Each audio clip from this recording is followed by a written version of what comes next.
आज देश के कोने कोने से आए हुए मेरे सभी प्यारे बहनों, भाइयों, माताओं, बुजुर्गों, बच्चों, आप सब लोगों को मेरा नमस्कार, सबको मेरा सत श्री अकाल। पूरे देश भर से आज ढेरों हजारों की संख्या में साथी यहां पे जंतर मंतर पे एकत्रित हुए हैं। मंच पे बहुत सारे हमारे साथी बैठे हुए हैं, दिल्ली से, गुजरात से, गोवा से, पंजाब से, हरियाणा से, आगे भी सामने छत्तीसगढ़ से, राजस्थान से, मध्य प्रदेश से, उत्तर प्रदेश से। आप सभी साथियों को मेरा नमस्कार, सबको मेरा प्रणाम, सत श्री अकाल। दोस्तों, परसों दिल्ली की एक अदालत ने हमारे बहुत सारे बस मार्शल साथी भी आए हुए हैं, डीटीसी के कंडक्टर, ड्राइवर, डिम्स के निकाले हुए कर्मचारी, मोहल्ला क्लिनिकों के निकाले हुए कर्मचारी, आप सब लोगों की मैं बात करूंगा। थोड़ा सा सब लोग पेशेंस रखिए।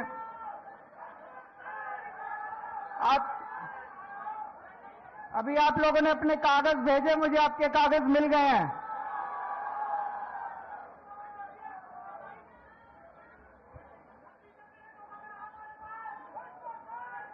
आज चिंता ना करो, बीजेपी ने पूरे देश के साथ धोखा किया, केवल आपके साथ धोखा नहीं किया। उसकी सबकी बात करेंगे अभी। दोस्तों, परसों दिल्ली की एक अदालत ने ऐतिहासिक फैसला दिया है। दिल्ली के लोगों के पक्ष में, देश के लोगों के पक्ष में। मैं दिल्ली के लोगों को, देश के लोगों को इस ऐतिहासिक फैसले के लिए बहुत बहुत बधाई देना चाहता हूं।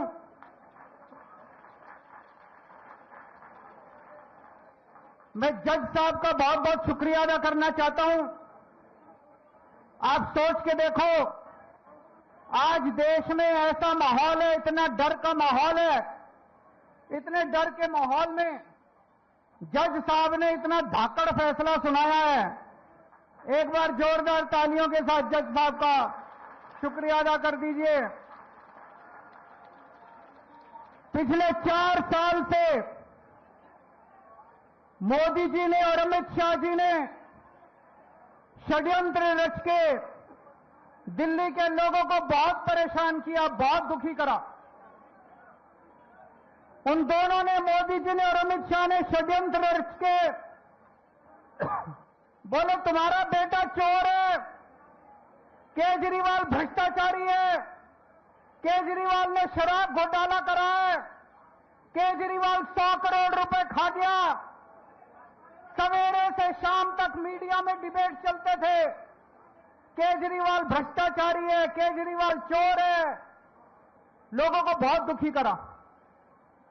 जज साहब ने फैसला सुनाया है, मोदी जी आप झूठ बोल रहे हो, केजरीवाल कट्टर ईमानदार है। जज साहब ने फैसला सुनाया है, कोई सबूत नहीं है। जज साहब ने फैसला सुनाया है, पूरा केस फर्जी है। ये जज साहब का फैसला एक बार 600 पेज का फैसला है, कोई ऐरा गहरा फैसला नहीं है। पढ़ के देखो आप लोग, ऐतिहासिक फैसला है। कई वकील बोल रहे हैं कई सदियों के बाद ऐसा फैसला लिखा जाता है। मोदी जी और अमित शाह जी आम आदमी पार्टी को ठिकाने लगाने के लिए इस पूरे केस को खुद पर्सनली, व्यक्तिगत तौर पे मॉनिटर कर रहे थे। केजरीवाल छूटना नहीं चाहिए, मनीष सिसोदिया छूटना नहीं चाहिए, सतिंदर जैन छूटना नहीं चाहिए, संजय सिंह छूटना नहीं चाहिए। उन्होंने पर्सनली मॉनिटर किया। ये जज साहब का फैसला मोदी जी, अमित शाह जी और बीजेपी की गाल पे जोरदार तमाचा है। लेकिन दोस्तों, आज मैं अपनी बात करने नहीं आया आपके बीच में। आज मैं देश की बात करने के लिए आया हूं। मैं अपने देश से बहुत प्यार करता हूं। I love my India.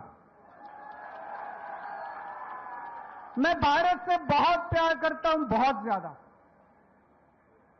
दोस्तों, मेरे को याद है जब मैं आईआईटी में पढ़ता था, आईआईटी में मेरे बहुत अच्छे नंबर आए, पढ़ने में अच्छा होता था मैं, मेरे बहुत अच्छे नंबर आए। मैं चाहता तो अमेरिका जा सकता था पढ़ाई के लिए, मैं चाहता तो नौकरी करने अमेरिका जा सकता था। मेरे बहुत सारे साथी अमेरिका चले गए, लेकिन उस टाइम मेरे मन में ख्याल आया कि देश का बहुत बुरा हाल है। अगर हम सारे पढ़े लिखे लोग पढ़ पढ़ के, आईआईटी से पढ़ पढ़ के, बड़े बड़े इंस्टीट्यूशन से पढ़ पढ़ के अगर अमेरिका चले जाएंगे तो अपने देश को कौन संभालेगा, अपने देश को कौन ठीक करेगा। मैं अमेरिका नहीं गया, मेरे अच्छे नंबर थे, मैं अमेरिका की बेस्ट यूनिवर्सिटी में जा सकता था, मैं अमेरिका नहीं गया, मैं भारत में रहा। जब मैं इनकम टैक्स डिपार्टमेंट में गया, मेरे को याद है सबसे पहला केस, जो सबसे पहला केस मेरे सामने आया, असिस्टेंट कमिश्नर इनकम टैक्स था, एक चार्टर्ड अकाउंटेंट आया, उसने अपना केस करवाया और उसके बाद मेरे से कहता है, सर सेवा बताइए। मैंने कहा इसका क्या मतलब हुआ? बोला जी कितने पैसे लगेंगे? मैंने कहा मैं रिश्वत नहीं लेता। बोला जी देखो, मैं तो ले आया आपके नाम के पैसे, आप नहीं लोगे तो मैं ही रख लूंगा। दोस्तों, धीरे धीरे धीरे धीरे पूरे डिपार्टमेंट में फैल गया कि केजरीवाल कट्टर ईमानदार है, एक नया पैसा नहीं लेता इनकम टैक्स डिपार्टमेंट। पूरे डिपार्टमेंट के लोग, इनकम टैक्स डिपार्टमेंट के लोग, चार्टर्ड अकाउंटेंट मेरे ईमानदारी की कस्में खाया करते थे। फिर किस्मत ने मेरे को दिल्ली का चीफ मिनिस्टर बना दिया। 10 साल मुख्यमंत्री रहा मैं। 10 साल के अंदर प्रधानमंत्री मोदी जी ने, जो मेरे से नफरत करते हैं, पता नहीं क्यों नफरत करते हैं, मैंने तो उनका कुछ नहीं बिगाड़ा, प्रधानमंत्री मोदी जी ने मेरे खिलाफ पता नहीं कितनी इंक्वायरी कराई, कितनी इंक्वायरी कराई, सारी इंक्वायरी करा ली, एक नए पैसे का भ्रष्टाचार नहीं मिला 10 साल के अंदर। आज मैं चैलेंज करता हूं, 10 साल मुख्यमंत्री था, कितनी फाइलों पे साइन करे थे? कोई एक ठेकेदार, कोई एक दिल्ली सरकार का वेंडर खड़ा होकर कह दे केजरीवाल ने पैसे मांगे थे। दोस्तों, मैं राजनीति छोड़ दूंगा, ईमानदारी कमाई है, देश से प्यार करता हूं। I love my India, I love my country, मैं भारत से प्यार करता हूं। तो जब कोई देश से गद्दारी करता है, जब कोई देश का अपमान करता है, तो खून खौल उठता है। दोस्तों, 2014 में लोगों ने कांग्रेस के भ्रष्टाचार से तंग आके, याद करो कांग्रेस के कभी 2G, कभी कोयला घोटाला, कभी ये घोटाला, कॉमनवेल्थ घोटाला, लोग परेशान हो गए थे कांग्रेस से।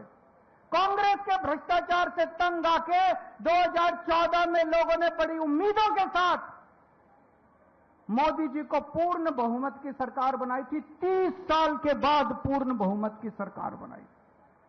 बड़ी उम्मीद थी लोगों को कि अब देश बदलेगा, मोदी जी कुछ करेंगे। मैं आपसे पूछना चाहता हूं, 12 साल हो गए मोदी जी को, कुछ मिला आपको? जिंदगी सुधरी आप लोगों की? क्या मिला आप लोगों को? ना अच्छी सड़कें, ना पीने का पानी है, ना सीवर है, ना 24 घंटे बिजली है, हवा में पोल्यूशन है। इन 12 साल में इन लोगों ने बेड़ा गर्क कर दिया देश का। आज एयरलाइन सेक्टर बर्बाद है, आज रेलवे बर्बाद है, आज बैंक बर्बाद है, आज शिक्षा व्यवस्था बर्बाद है, आज अस्पताल बर्बाद है, आज हर सेक्टर बर्बाद है, गांव बर्बाद है, सब कुछ बर्बाद है। हवा में सांस लेने लायक नहीं बचे। 12 साल में इन लोगों ने देश को बर्बाद कर दिया। दोस्तों, एक बच्चा आया मेरे पास, बोला जी पिछले 12 साल में मोदी जी जो हर रोज परीक्षा पे चर्चा करते हैं, 12 साल से मैंने उनकी सारी परीक्षा पे चर्चा सुनी है। 12 साल के बाद जब मैं बड़ा हुआ, कंपटीशन के पेपर देने गया, बोला पेपर लीक हो गए। बोले मैं मोदी जी को कहना चाहता हूं ये नौटंकी बंद करो, परीक्षा पे चर्चा, ये पेपर लीक बंद करा दो बस आप अपने। नौटंकीबाज है एक नंबर के, केवल नौटंकी करनी आती है। परीक्षा पेपर चर्चा, अरे पेपर लीक हो रहे हैं पूरे देश में, चारों तरफ बच्चों का भविष्य खराब हो रहा है और ये परीक्षा पे चर्चा कर रहे हैं लोग।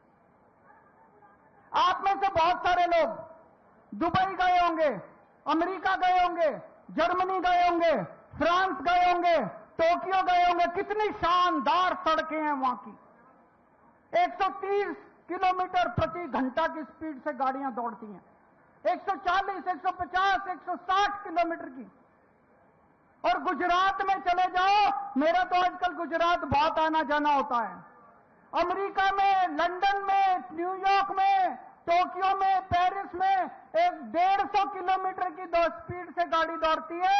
गुजरात में 30 किलोमीटर की स्पीड से गाड़ी दौड़ती है। गुजरात में मैं झूठ नहीं बोल रहा। आप राजकोट से, मैं अभी गया था, राजकोट से जूनागढ़ 104 किलोमीटर है। 104 किलोमीटर जाने के 4 घंटे लगते हैं, 4 घंटे। 30 किलोमीटर की स्पीड से, क्यों? गड्ढे ही गड्ढे, गड्ढे ही गड्ढे, गड्ढे ही गड्ढे। अरे सारी दुनिया चांद पे पहुंच गई, इनसे 12 साल में सड़कों के गड्ढे नहीं बढ़े गए। सारी दुनिया चांद पे पहुंच गई, ये अभी तक सीवरों के ढक्कन लगाते रह गए। सीवर के ढक्कन नहीं लगे इन लोगों से अभी तक।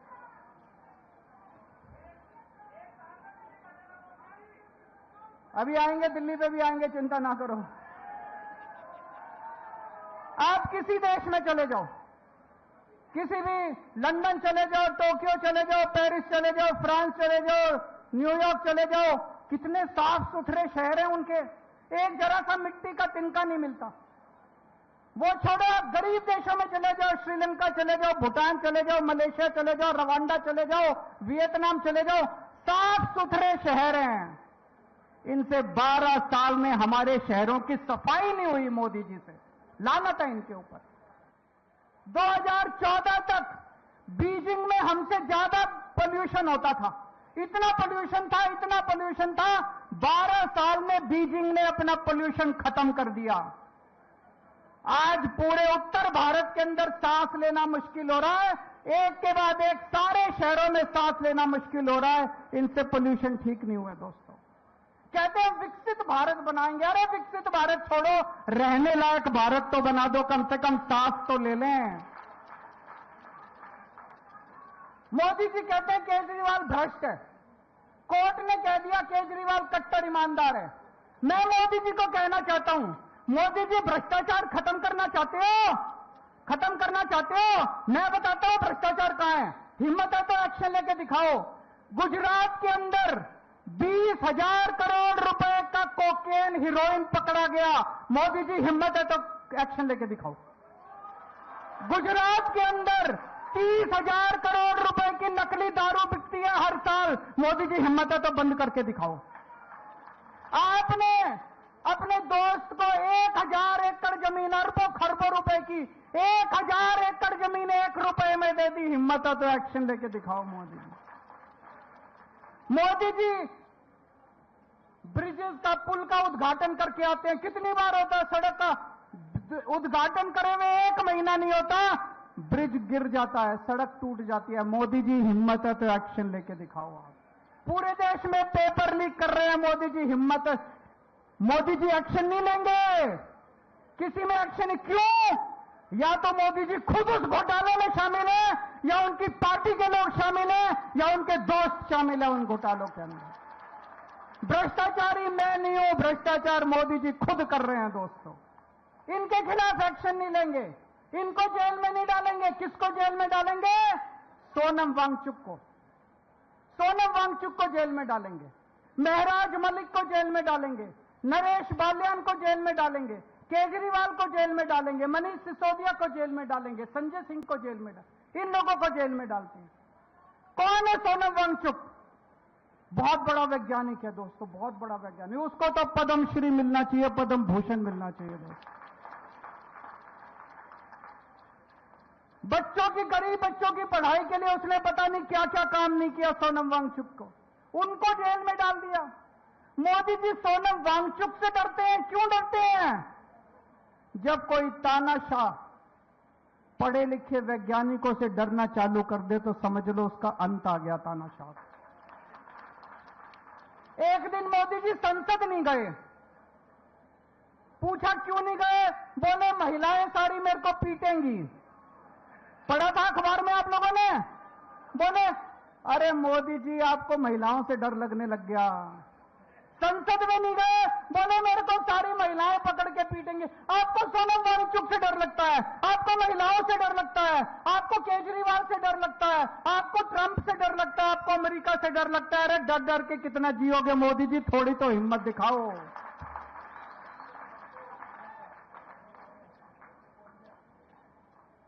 मुझे गिरफ्तार करके मोदी जी ने और अमित शाह जी ने बड़े बड़े संदेश दिए हैं। उन्हें संदेश दिया है, खबरदार अगर सरकार में कोई ईमानदारी से काम करेगा, अगर कोई ईमानदारी से काम करेगा, केजरीवाल वाला हाल कर दूंगा तुम्हारा। उन्होंने संदेश दिया है। आम आदमी पार्टी जब आई थी, हमने आम लोगों को टिकट दिए। देश के युवाओं ने अपनी नौकरियां छोड़ दी, अपनी तनख्वाह छोड़ दी, अपने धंधे बंद कर दिए, सब राजनीति में आ गए। सबको लगा कि अब हम देश बदलेंगे। हमारी पार्टी में सारे आम लोगों के लड़के लड़कियां, आम लोगों के बच्चे हैं, आम युवा हैं जिनको टिकट मिली। कोई मंत्री बन गया, कोई मुख्यमंत्री बन गया, कोई एमएलए बन गया, कोई कुछ बन गया। हमारी पार्टी के अंदर एक उम्मीद थी कि नौजवानों को राजनीति में आना चाहिए। मोदी जी ने संदेश दिया, खबरदार राजनीति में आए, केजरीवाल वाला हाल कर दूंगा तुम्हारा। देश के अंदर लोगों की उम्मीदें खत्म हो गई थी। लोगों ने कहना चालू कर दिया था इस देश का कुछ नहीं हो सकता। आम आदमी पार्टी आई, आम आदमी पार्टी ने एक उम्मीद दी। स्कूल ठीक किए, अस्पताल ठीक किए, बिजली ठीक की, पानी ठीक किया, सड़कें ठीक की। आम आदमी पार्टी ने उम्मीद दी कि देश ठीक हो सकता है, देश सुधर सकता है। 140 करोड़ लोगों को उम्मीद बंधी कि देश ठीक हो सकता है। मोदी जी ने केजरीवाल को गिरफ्तार करके 140 करोड़ लोगों की उम्मीदों पे पानी फेर दिया। दोस्तों, एक साल पहले इनकी दिल्ली में सरकार आई थी। आज दिल्ली सरकार के भुक्तभोगी यहां सारे खड़े हैं। ये मेरे को भी इन्होंने भेजा है। इनके विजेंद्र गुप्ता जी ने ये ट्वीट करा था। ये ट्वीट है 11 नवंबर 2024 का। मैं सभी बस मार्शलों को आश्वस्त करता हूं कि भारतीय जनता पार्टी दिल्ली की सत्ता में आते ही 60 दिनों के अंदर बस मार्शलों को नियमित कर देगी। हो गए भाई नियमित? धोखेबाज विजेंद्र गुप्ता, धोखेबाज बीजेपी, धोखेबाज प्रधानमंत्री, धोखेबाज गृह मंत्री। मेरे को याद है प्रधानमंत्री जी खुद आके कह के गए थे दिल्ली में कि 8 मार्च 2025 से दिल्ली की हर महिला के अकाउंट में 2,500 धोखेबाज गृह मंत्री। मेरे को याद है प्रधानमंत्री जी खुद आके कह के गए थे दिल्ली में कि 8 मार्च 2025 से दिल्ली की हर महिला के अकाउंट में 2,500 आगे 2,500 रुपए। भाई अगर देश का प्रधानमंत्री झूठा हो तो उस देश की तरक्की कैसे हो सकती है? फिर देश के लोग किसके पास जाएंगे? अगर देश का प्रधानमंत्री सरेआम स्टेज से खड़ा होकर झूठ बोलने लगे।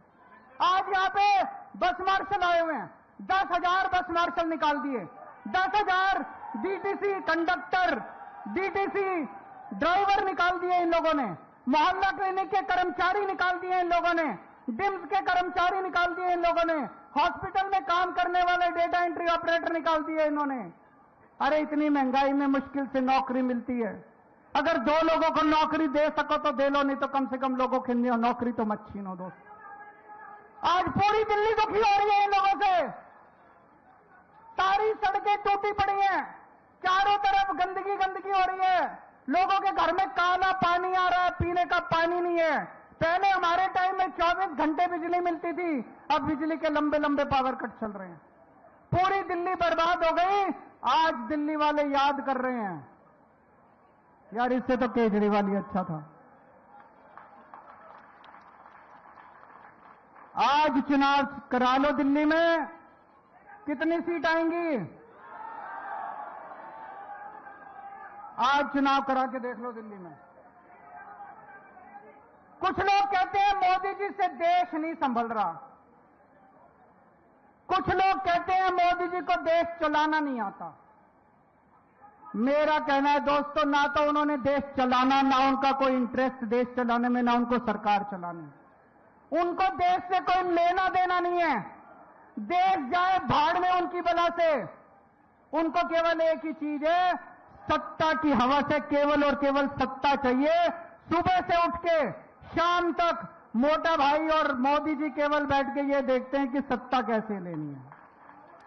सत्ता के लिए तरह तरह के षड्यंत्र रचते हैं, तरह तरह के षड्यंत्र करते हैं। इनको चाहे एफआईआर करनी पड़े, चाहे वोटर लिस्ट से नाम काटने पड़े, चाहे वोटर लिस्ट में नाम जोड़ने पड़े, चाहे पैसे बांटने पड़े, चाहे साड़ियां बांटनी पड़े, चाहे लोगों को मरवाना पड़े, जो मर्जी करना पड़े। इनकी बला से देश भाड़ में जाए, इनको केवल सत्ता चाहिए। मोदी जी, आप सत्ता के लिए काम करो, केजरीवाल देश के लिए काम करेगा।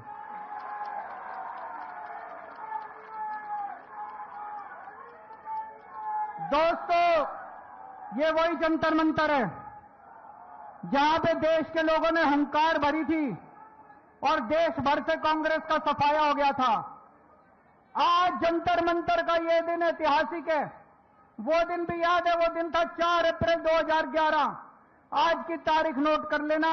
आज के बाद भारतीय जनता पार्टी की देश भर से उल्टी गिनती शुरू हो चुकी है। भारत माता की, भारत